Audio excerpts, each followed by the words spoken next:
+1 ഹ്യൂമാനിറ്റീസിൻ്റെ computer applications ക്ലാസ്സസാണ് ഇത് മുതൽ start ചെയ്യുന്നത്.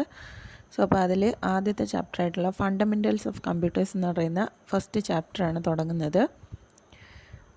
അതിൽ നമുക്ക് ആദ്യം പഠിക്കാനുള്ളത് ഡേറ്റ ആൻഡ് ഇൻഫർമേഷൻ എന്താണ് എന്നുള്ളതാണ്. ഡേറ്റ എന്താണ്, ഇൻഫർമേഷൻ എന്താണ് എന്നുള്ളതിനെ കുറിച്ചാണ് പഠിക്കാനുള്ളത്. അപ്പം ഡേറ്റ എന്ന് പറഞ്ഞു കഴിഞ്ഞാൽ റോ ഫാക്ട്സ് എന്ന് പറയുമ്പോഴത്തേനും ഫാക്ട്സ് ആൻഡ് ഫിഗേഴ്സ്. ഓക്കെ, അതായത് ഇപ്പോൾ കുറച്ച് നമ്പേഴ്സ് അല്ലെങ്കിൽ വേർഡ്സ്, എന്തെങ്കിലും എമൗണ്ട് അല്ലെങ്കിൽ അതിൻ്റെ ക്വാണ്ടിറ്റി, എത്ര എണ്ണം, ഇങ്ങനെയൊക്കെയുള്ള കാര്യങ്ങൾ ചുമ്മാതെ നമ്മൾ കുറച്ച് വേർഡ്സായിട്ടോ അല്ലെങ്കിൽ ഫാക്റ്റായിട്ടോ പറയുവാണെങ്കിൽ അതിനെയാണ് നമ്മൾ ഡേറ്റ എന്ന് പറയുന്നത്. ആ ഡേറ്റയെ നമുക്ക് പ്രോസസ്സ് ചെയ്യാൻ പറ്റും. പ്രോസസ്സ് ചെയ്ത് ചേഞ്ച് ചെയ്യാൻ പറ്റുന്ന ടൈപ്പ് ഓഫ് നമ്പേഴ്സ്, വേർഡ്സ്, ഇതിനെയൊക്കെയാണ് നമ്മൾ എന്തു പറയുക, ഡേറ്റ എന്ന് പറയുന്നത്. അതേസമയം ആ ഡേറ്റയെ പ്രോസസ്സ് ചെയ്ത് മീനിങ് ഫുള്ളാക്കി മാറ്റി കഴിയുമ്പോൾ അതിനെയാണ് എന്തു പറയുക, ഇൻഫർമേഷൻ എന്ന് പറയുന്നത്. ഓക്കെ, സോ അപ്പോൾ ഇൻഫർമേഷൻ എന്ന് പറഞ്ഞു കഴിഞ്ഞാൽ processed form of data. Meaningful and processed form of data is known as information. Okay, ഇപ്പോൾ ഫോർ എക്സാമ്പിൾ ഇപ്പം നിങ്ങളുടെ ക്ലാസ്സിലെ നിങ്ങളുടെ ഫ്രണ്ട്സിൻ്റെയൊക്കെ കുറച്ച് ഡീറ്റെയിൽസ്. ഓക്കെ, ഇപ്പം അർച്ചന റോൾ നമ്പർ 10, പിന്നെ ഏതെങ്കിലും ഒരു സബ്ജക്റ്റിൻ്റെ മാർക്ക് 20, ഇങ്ങനെ ഇപ്പം ഈ 20 അല്ലെങ്കിൽ അർച്ചന എന്നൊക്കെ പറയുന്നതാണ് ഡേറ്റ എന്ന് പറയുന്നത്. അതിനൊരു മീനിങ്ങോ കാര്യങ്ങളോ ഒന്നുമില്ല. അതേസമയം അതിനെ നമ്മൾ ഇതുപോലെ ഒരു ടാബുലർ കോളമാക്കി അറേഞ്ച് ചെയ്ത് വരുമ്പോഴത്തേനും ഇതെന്തായി, റോൾ നമ്പർ, ഒരാളുടെ പേര്, അയാളുടെ കറസ്പോണ്ടിങ് മാർക്സ്. അപ്പോൾ അതിൽ നിന്ന് നമുക്ക് മീനിങ് ഫുള്ളായിട്ടുള്ള ഒരു ഇൻഫർമേഷൻ കിട്ടുന്നതെന്ന് പറഞ്ഞു കഴിഞ്ഞാൽ ആ ക്ലാസ്സിലുള്ള അയാളുടെ പെർഫോമൻസ് ആണ് കിട്ടുന്നത്, അല്ലേ? അവരെങ്ങനെയാണ് പഠിത്തത്തിൽ, എത്ര നിലവാരമുണ്ട് എന്നൊക്കെയുള്ള കാര്യങ്ങൾ നമുക്ക് ഇതിനകത്തുനിന്ന് അറിയാൻ പറ്റും. സോ അങ്ങനെ ഒരു മീനിങ് ഫുള്ളായിട്ടുള്ള രീതിയിലേക്ക് മാറ്റുന്നു, അർത്ഥവത്തായ രീതിയിലേക്ക് നമ്മൾ മാറ്റുമ്പോഴാണ് ആ ഡേറ്റ എന്തായി മാറുന്നത്, ഇൻഫർമേഷനായിട്ട് മാറുന്നത്. ഇനി ഡേറ്റയും ഇൻഫർമേഷനും തമ്മിലുള്ള വ്യത്യാസം എന്താണെന്നുള്ളതാണ്. ഡേറ്റ എന്ന് പറയുന്നത് റോ ഫാക്ട്സ് ആൻഡ് ഫിഗേഴ്സ് ആണ്. ഓക്കെ, അതായത് നമ്മൾ പ്രത്യേകിച്ച് മീനിങ്ങോ കാര്യങ്ങളോ ഒന്നും ഇല്ലാത്ത ജസ്റ്റ് എന്തെങ്കിലും ഒരു വിവരമോ അല്ലെങ്കിൽ അതിനെ കുറിക്കുന്ന എന്തെങ്കിലും കാര്യങ്ങളെയാണ് നമ്മൾ റോ ഡേറ്റ ആൻഡ് ഫിഗേഴ്സ്, അതിനെയാണ് നമ്മൾ ഡേറ്റ എന്ന് പറയുന്നത്. അതേസമയം ആ റോ ഡേറ്റ അല്ലെങ്കിൽ ഫാക്ട്സിനെ നമ്മൾ പ്രോസസ്സ് ചെയ്ത് കഴിയുമ്പോൾ കിട്ടുന്നതാണ് ഇൻഫർമേഷൻ എന്ന് പറയുന്നത്. ഓക്കെ, ഇനി data is similar to raw material and information is similar to the finished product. ഇപ്പം നമ്മളിപ്പം ഒരു വീട് വെക്കുകയാണെന്ന് വിചാരിക്കുക. അപ്പോൾ വീട് വെക്കുമ്പോഴത്തേനും കുറേ സിമൻറ്റ്, കല്ല്, ഇഷ്ടിക, ഇങ്ങനെ കുറേ സാധനങ്ങൾ മേടിക്കുന്നുണ്ട്. അതിനെയാണ് നമ്മൾ റോ മെറ്റീരിയൽ എന്ന് പറയുന്നത്. ആ റോ മെറ്റീരിയലിനെ പല രീതിയിൽ ഉപയോഗിച്ച് കഴിയുമ്പോഴാണ് അത് വീടായിട്ട് മാറുന്നത്. സോ അപ്പോൾ അതൊരു പ്രോഡക്റ്റായിട്ട് മാറും, ഫിനിഷ്ഡ് പ്രോഡക്റ്റായിട്ട് മാറും, അല്ലേ? അപ്പം ഡേറ്റ എന്ന് പറയുന്നത് it is similar to raw material and information is similar to finished product. ഫിനിഷായ പ്രോഡക്റ്റാണ് ഇൻഫർമേഷൻ. ഡേറ്റ നമുക്ക് ഡയറക്റ്റായിട്ട് യൂസ് ചെയ്യാൻ കഴിയില്ല. ഓക്കെ, നമുക്ക് cannot be directly used. Information adds knowledge and helps in taking decisions. നമ്മുടെ അറിവ് കൂട്ടാനാണ് നമ്മൾ ഇൻഫർമേഷൻസ് യൂസ് ചെയ്യുന്നത്. ആ ഇൻഫർമേഷൻ നമ്മൾ ചേർത്ത് കഴിയുമ്പോഴത്തേനും, അറിവ് കൂടി കഴിയുമ്പോൾ നമുക്ക് പല പല തീരുമാനങ്ങൾ എടുക്കാനായിട്ട് ഹെൽപ്പ് ചെയ്യും, അല്ലേ? അപ്പോൾ അതാണ് ഇവിടെ പറയുന്നത്, ആഡ്സ് ടു നോളജ്, അറിവിലേക്ക് ആഡ് ആവുന്നു. മാത്രമല്ല ടേക്കിംഗ് ഡിസിഷൻസ്, നമുക്ക് തീരുമാനങ്ങൾ എടുക്കാൻ സഹായിക്കുന്നതും ഇൻഫർമേഷനാണ്. ഇനി data does not give precise and clear sense. Data നമുക്കൊരിക്കലും ഒരു ക്രോഡീകരിച്ച രീതിയിലുള്ളതോ അല്ലെങ്കിൽ വ്യക്തമായ ഒരു സെൻസ് തരില്ല. അതേസമയം ഇൻഫർമേഷൻ എന്ന് പറയുന്നത് വ്യക്തമായതും അർത്ഥവത്തായതുമായിട്ടുള്ള കാര്യങ്ങളെയാണ് നമ്മൾ ഇൻഫർമേഷൻ എന്ന് പറയുന്നത്. സോ അപ്പം ഡേറ്റ, ഇൻഫർമേഷൻ തമ്മിലുള്ള ഡിഫറൻസ്, 4 ഡിഫറൻസാണ് പറയുന്നത്. റോ ഫാക്ട്സ് ആൻഡ് ഫിഗേഴ്സാണ് ഡേറ്റ, പ്രോസസ്ഡ് ഡേറ്റയാണ് ഇൻഫർമേഷൻ. സിമിലർ ടു റോ മെറ്റീരിയലാണ് ഡേറ്റ, ഫിനിഷ്ഡ് പ്രോഡക്റ്റാണ് ഇൻഫർമേഷൻ. cannot be directly used. Data cannot be directly used. Information adds to knowledge and helps in taking decisions. Data does not give precise and clear sense. Information gives clear and meaningful sense. Okay, ഇത്രയും difference ആണ് ഇത് രണ്ടും തമ്മിലുള്ളത്. അപ്പോൾ ഇതിൽ നമ്മൾക്ക് latest ഡൂവിനകത്ത് 2-3 കാര്യങ്ങൾ പറഞ്ഞിരിക്കുന്നത്. ആദ്യത്തേത്, എക്സാമിന് telephone bill, electricity bill or water bill and identify the data contained in it. നിങ്ങൾ ടെലിഫോൺ ബില്ലൊക്കെ കണ്ടിട്ടുണ്ടായിരിക്കുമല്ലോ. ടെലിഫോൺ ബില്ലിലൊക്കെ എന്തൊക്കെയുണ്ട്? അതിനകത്ത് ഡേറ്റ എന്ന് പറയുന്നത് ഇപ്പം നമ്മുടെ പേര് വരുന്നുണ്ട്, അഡ്രസ്സ് വരുന്നുണ്ട്, ഡേറ്റ് വരുന്നുണ്ട്, എത്ര രൂപയായി, എന്നാണ് അടയ്ക്കേണ്ടത്, ഇങ്ങനെയൊക്കെയുള്ള കുറേ കാര്യങ്ങൾ പറയുന്നുണ്ട്. അപ്പോൾ അത് ഓരോന്ന് കൺസിഡർ ചെയ്യുമ്പോൾ അത് ഡേറ്റയാണ്. അതിനെ നമ്മൾ ടെലിഫോൺ ബില്ലിൽ മൊത്തത്തിൽ ക്രോഡീകരിച്ച് വരുമ്പോഴത്തേനും അതെന്തായി മാറും? ഇൻഫർമേഷനായിട്ട് മാറും. ഇനി അതുപോലെ തന്നെ think of purchase of some items. നമ്മളൊരു ഷോപ്പിൽ പോയി കുറേ സാധനങ്ങൾ പർച്ചേസ് ചെയ്യുന്നു. അതിനകത്ത് ഇൻവോൾവ് ആയിട്ടുള്ള ഡേറ്റ എന്താണ്? അതിനകത്ത് ഉള്ള ഡേറ്റ എന്ന് പറയുന്നത് നമ്മൾ എന്തൊക്കെ വാങ്ങി, എത്ര എണ്ണം വാങ്ങി, ഇങ്ങനെയൊക്കെയുള്ള കാര്യങ്ങളാണ് അല്ലേ. സോ അപ്പം അതിനെ നമ്മൾ ബില്ല് രൂപത്തിൽ ഒന്ന് ആലോചിച്ച് നോക്കിക്കുക. ബില്ലിൽ എങ്ങനെ ആയിരിക്കും വരിക?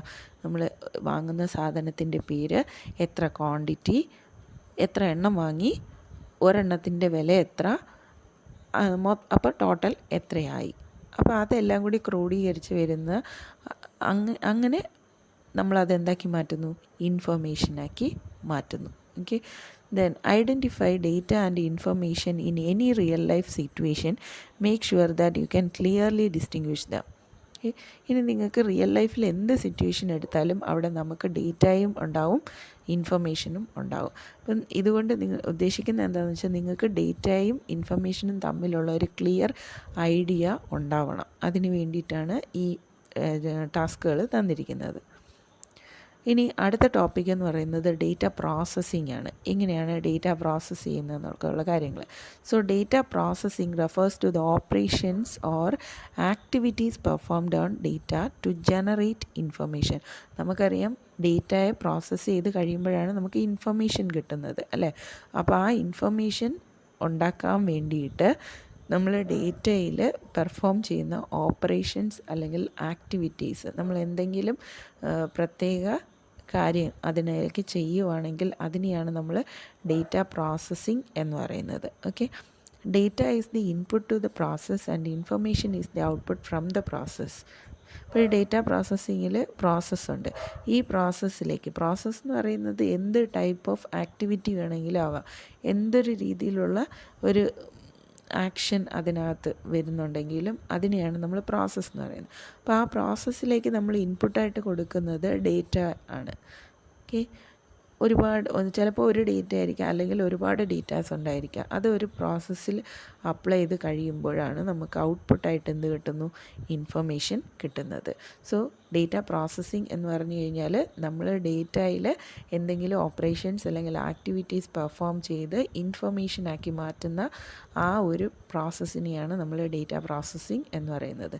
ഡേറ്റ പ്രോസസ്സിങ്ങിൻ്റെ ഇൻപുട്ട് ഡേറ്റയാണ്, ഔട്ട്പുട്ട് ഇൻഫർമേഷനാണ്. ഓക്കെ,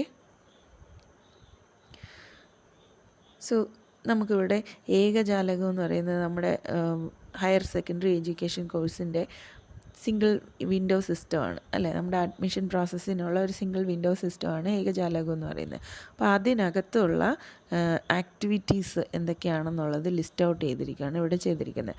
അതിലാദ്യം എന്താ ചെയ്യുന്നത്? അതോറിറ്റി ആപ്ലിക്കൻസിൻ്റെ ഡേറ്റ ആപ്ലിക്കേഷൻ ഫോംസ് വഴി കളക്ട് ചെയ്യും അല്ലേ. അത് കളക്ട് ചെയ്യുന്നതെന്ന് പറഞ്ഞാൽ 10ാം ക്ലാസ്സിലെ എക്സാമിനേഷൻ്റെ മാർക്ക്, അങ്ങനെയുള്ള സ്കോർ ഷീറ്റ്, ഇതെല്ലാം കൂടി ചേർത്തുള്ള ഡേറ്റ ആയിരിക്കും കളക്ട് ചെയ്യുന്നത്. ദെൻ ആ കളക്ട് ചെയ്ത ഇൻഫർമേഷനെ കമ്പ്യൂട്ടറിലേക്ക് ഫീഡ് ചെയ്യും, കമ്പ്യൂട്ടറിലേക്ക് സ്റ്റോർ ചെയ്ത് വെക്കുന്നു. Input data is stored and will later be retrieved for processing. Collect ചെയ്ത ഇൻഫർമേഷനെ കമ്പ്യൂട്ടറിലേക്ക് കൊടുക്കുന്നു, എന്നിട്ട് ആ കൊടുത്ത ഇൻപുട്ട് ഡേറ്റയെ സ്റ്റോർ ചെയ്ത് വെക്കുന്നു, പിന്നത്തേന് പ്രോസസ്സിങ്ങിന് വേണ്ടിയിട്ട് സ്റ്റോർ ചെയ്ത് വെക്കുന്നു. ദെൻ നാലാമത്തെ സ്റ്റെപ്പ് എന്ന് പറഞ്ഞു കഴിഞ്ഞാൽ, നാലാമത്തെ ആക്ടിവിറ്റി എന്ന് പറഞ്ഞാൽ the data within the computer is used for performing operations such as calculations, comparisons, categorisation, sorting, filtering etcetera. Then ആ സ്റ്റോർ ചെയ്ത് വെച്ചിരിക്കുന്ന ഡേറ്റയെ അതിനകത്ത് ചില കാൽക്കുലേഷൻസ്, കമ്പാരിസൺസും, കാറ്റഗറൈസ് ചെയ്യുന്നതും, സോർട്ടിങ് നടത്തുകയും, ഫിൽറ്ററിങ്, ഇങ്ങനെയുള്ള പല പല ഓപ്പറേഷൻസ് അതിലേക്ക് അപ്ലൈ ചെയ്യുന്നു. അങ്ങനെ അപ്ലൈ ചെയ്ത് കഴിയുമ്പോഴത്തേനുമാണ് കാൻഡിഡേറ്റ്സിന് ഒരു അലോട്ട്മെൻറ്റ് ലിസ്റ്റ് ഉണ്ടാകുന്നത്. ദെൻ ആ കാൻഡിഡേറ്റ്സിന് ഒരു അലോട്ട്മെൻറ്റ് സ്ലിപ്പ് ക്രിയേറ്റ് ചെയ്യുന്നു. അലോട്ട്മെൻറ്റ് ലിസ്റ്റും ക്രിയേറ്റ് ചെയ്ത് സ്കൂൾസിന് വേണ്ടിയിട്ട് ജനറേറ്റ് ചെയ്ത് കൊടുക്കുന്നു. Slips and list are printed and may be stored for later reference. Print എടുക്കാൻ പറ്റും. അതുമാത്രമല്ല പിന്നത്തേന് റെഫറൻസിന് വേണ്ടി ഭാവിയിൽ ഉപയോഗിക്കാൻ വേണ്ടി സ്റ്റോർ ചെയ്ത് വെക്കാനും പറ്റും. It may be used as data to generate information in some other situation. വേറെ ഏതെങ്കിലും സിറ്റുവേഷനിൽ വേണമെങ്കിൽ നമുക്ക് ആ ഡേറ്റ യൂസ് ചെയ്ത് വേറെ ഇൻഫർമേഷൻസ് ജനറേറ്റ് ചെയ്യാനായിട്ടും ഉപയോഗിക്കാൻ പറ്റും. ദെൻ ആറാമത്തെ ആക്ടിവിറ്റി എന്ന് പറഞ്ഞാൽ the slips are distributed to the applicants and list are forward to schools. Slip ആപ്ലിക്കൻസിന് വേണ്ടിയിട്ട് ഡിസ്ട്രിബ്യൂട്ട് ചെയ്ത് കൊടുക്കുന്നു. അതുപോലെ തന്നെ അലോട്ട്മെൻറ്റ് ലിസ്റ്റ് സ്കൂൾസിന് വേണ്ടിയിട്ട് ഫോർവേഡ് ചെയ്ത് കൊടുക്കുന്നു. അപ്പോൾ ഇത്രയും പ്രോസസ്സാണ് ആ ഏകജാലകം എന്ന് പറയുന്ന ആ ഒരു അഡ്മിഷൻ പ്രൊസീജിയറിനകത്ത് വരുന്നത്. അപ്പോൾ ഇതിൽ നിന്ന് തന്നെ നമുക്ക് മനസ്സിലാക്കാം, ഇവിടെ ഡേറ്റ പ്രോസസ്സിങ് 6 സ്റ്റേജുകളായിട്ടാണ് നടക്കുന്നത്. 6 സ്റ്റേജിൽ ഓരോ സ്റ്റേജിലും എന്തൊക്കെയാണ്? Data capturing, input, processing, output, distribution, storage. Okay, capturing of data, input of data, storage of data, processing or manipulating data, output of information, distribution of information. ഇത്രയും കാര്യങ്ങളാണ്, ഇത്രയും സ്റ്റെപ്പുകളിലൂടെയാണ് ഈ ഡേറ്റ പ്രോസസ്സിങ് നടക്കുന്നത്. So capturing data എന്ന് പറയുമ്പോഴത്തേനും നമ്മൾ ആപ്ലിക്കൻസിൻ്റെ നിന്ന് details application form വഴി കളക്ട് ചെയ്യുന്നു. ഓക്കെ, അതിനെയാണ് നമ്മൾ ഡേറ്റ ക്യാപ്ചറിങ് എന്ന് പറയുന്നത്. ആ കിട്ടിയ ഡേറ്റയെ സിസ്റ്റത്തിലേക്ക് നമ്മൾ കമ്പ്യൂട്ടറിലേക്ക് ഫീഡ് ചെയ്ത് കൊടുക്കുന്നതാണ് ഇൻപുട്ട് എന്ന് പറയുന്നത്. ദെൻ ആ ഇൻപുട്ട് ചെയ്തത് ചിലപ്പോൾ ഡയറക്റ്റ്ലി നമ്മൾ സ്റ്റോർ ചെയ്ത് വെക്കും, ചിലപ്പോൾ പ്രോസസ്സ് ചെയ്തതിന് ശേഷം സ്റ്റോർ ചെയ്യും. ഇവിടെ ഈ പ്രോസസ്സിങ്ങിലാണ് നമ്മൾ എന്തെങ്കിലുമൊക്കെ ആക്ടിവിറ്റീസ് അപ്ലൈ ചെയ്യുന്നത്, ഫിൽറ്ററിങ്ങോ, സോർട്ടിങ്ങോ, കാൽക്കുലേഷൻസോ, മാർക്ക് കാൽക്കുലേഷൻസോ, ഇങ്ങനെയൊക്കെയുള്ള പ്രോസസ്സുകളൊക്കെയാണ് ഇതിനകത്ത് വരുന്നത്. അത് ചെയ്തതിന് ശേഷവും ഇൻ്റർമീഡിയറ്റ് റിസൾട്ട്സ് നമ്മൾ സ്റ്റോർ ചെയ്ത് സൂക്ഷിക്കാറുണ്ട്. ഓക്കെ, അതിനുശേഷം ഔട്ട്പുട്ട് പ്രൊഡ്യൂസ് ചെയ്യുന്നു. പ്രോസസ്സ് ചെയ്ത ഡേറ്റയെ ബേസ് ചെയ്ത് നമുക്ക് അലോട്ട്മെൻറ്റ് ലിസ്റ്റും സ്ലിപ്പും ഒക്കെ ക്രിയേറ്റ് ആവുന്നുണ്ട്. അതാണ് നമ്മുടെ ഔട്ട്പുട്ട് എന്ന് പറയുന്നത്. ആ ഔട്ട്പുട്ടിനെ നമ്മൾ ഔട്ട്പുട്ട് ഡിവൈസ് വഴിയൊക്കെ ഡിസ്പ്ലേ ചെയ്ത് കാണിക്കുകയോ വീണ്ടും ഫ്യൂച്ചറിലേക്ക് വേണ്ടിയിട്ട് സ്റ്റോർ ചെയ്ത് വെക്കുകയോ ചെയ്യുന്നുണ്ട്. ദെൻ കിട്ടിയ ഔട്ട്പുട്ടിനെ അല്ലെങ്കിൽ ആ അലോട്ട്മെൻറ്റിനെ നമ്മൾ സ്റ്റുഡൻസിനും അതായത് കാൻഡിഡേറ്റ്സിനും സ്കൂൾസിനുമായിട്ട് നമ്മൾ ഡിസ്ട്രിബ്യൂട്ട് ചെയ്ത് കൊടുക്കുന്നു. അതാണ് ഈ ഒരു സ്റ്റെപ്പ്, ഡിസ്ട്രിബ്യൂഷൻ എന്ന് പറയുന്നത്. ഓക്കെ, ദെൻ ഡിസ്ട്രിബ്യൂഷന് ശേഷം വേണമെങ്കിൽ വേറെ എന്തെങ്കിലും ഡേറ്റ കിട്ടാനുണ്ടെങ്കിൽ വീണ്ടും പോയി ആ ഡേറ്റ ക്യാപ്ചറിങ് ചെയ്യുന്നു. ഇതിങ്ങനെ ഈ പ്രോസസ്സിങ്ങിനെ റിപ്പീറ്റ് ചെയ്ത് പോകുന്നു. ഇങ്ങനെ 6 സ്റ്റേജുകളിലായിട്ടാണ് നമ്മൾ ഡേറ്റ പ്രോസസ്സിങ് പ്രൊസീഡ് ചെയ്യുന്നത്. Okay, capturing data, input of data, storage of data, processing or manipulating data, output of information, distribution of information. ഇനി ലെറ്റസ് ഡു ഇതിനകത്ത് identify and write the data processing activities in opening an account in A bank and applying four scholarships. ഇപ്പോൾ ഒരു ബാങ്കിൽ നമുക്ക് account start ചെയ്യണമെങ്കിൽ എന്താണ് വേണ്ടത്? നമ്മൾ ആദ്യം ബാങ്കിൽ പോകുന്നു. ബാങ്കിൽ പോയി ചെല്ലുമ്പോഴത്തേന് അവർ ഒരു ആപ്ലിക്കേഷൻ ഫോം തരുന്നു. ആ ഫോമിനെ നമ്മൾ ഫില്ല് ചെയ്ത് കൊടുക്കുന്നു. ഫില്ല് ചെയ്ത് കൊടുക്കുന്ന സമയത്ത് അവരത് കമ്പ്യൂട്ടറിലേക്ക് എൻ്റർ ചെയ്യുന്നു. കമ്പ്യൂട്ടറിൽ എൻ്റർ ചെയ്ത് കഴിയുമ്പോഴത്തേനും അവിടെ പ്രോസസ്സിംഗ് ഒക്കെ ചെയ്ത് കഴിയുമ്പോൾ നമുക്കൊരു ബാങ്ക് അക്കൗണ്ട് നമ്പർ കിട്ടുന്നു. ആ നമ്പർ നമുക്ക് തരുന്നു അല്ലേ? അപ്പോൾ ഇങ്ങനെയൊക്കെയുള്ള ആക്ടിവിറ്റീസാണ് അതിനകത്ത് ഇൻവോൾവ് ആയിട്ടുള്ളത്. അതുപോലെ തന്നെ സ്കോളർഷിപ്പ് അപ്ലൈ ചെയ്യുന്ന സമയത്ത് സ്കോളർഷിപ്പ് അപ്ലൈ ചെയ്യുമ്പോൾ നമ്മൾ നമ്മുടെ ഡേറ്റ കൊടുക്കുന്നു, അത് പ്രോസസ്സ് ചെയ്യുന്നു.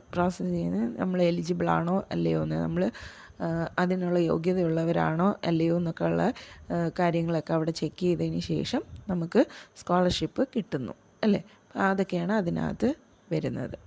Then identify data processing cases in other real life situations and write the activities performed in each stage. അപ്പോൾ നിങ്ങൾ നിങ്ങളുടെ ചുറ്റുപാടിലുള്ള ഏതൊരു സിറ്റുവേഷൻ എടുത്താലും അവിടുന്ന് നമുക്ക് പല ടൈപ്പ് ഓഫ് ആക്ടിവിറ്റീസ് ഐഡൻറ്റിഫൈ ചെയ്യാനായിട്ട് പറ്റും. അപ്പോൾ അത് നിങ്ങളൊന്ന് ശ്രമിച്ച് നോക്കുക. ഓക്കെ, ഇത്രയും കാര്യങ്ങളാണ് ഇന്നത്തെ ഈ ലെസണിൽ. ഇനി ബാക്കി ഡീറ്റെയിൽസ് നമുക്ക് അടുത്ത ലെസണിൽ കാണാം. Okay then bye, thank you.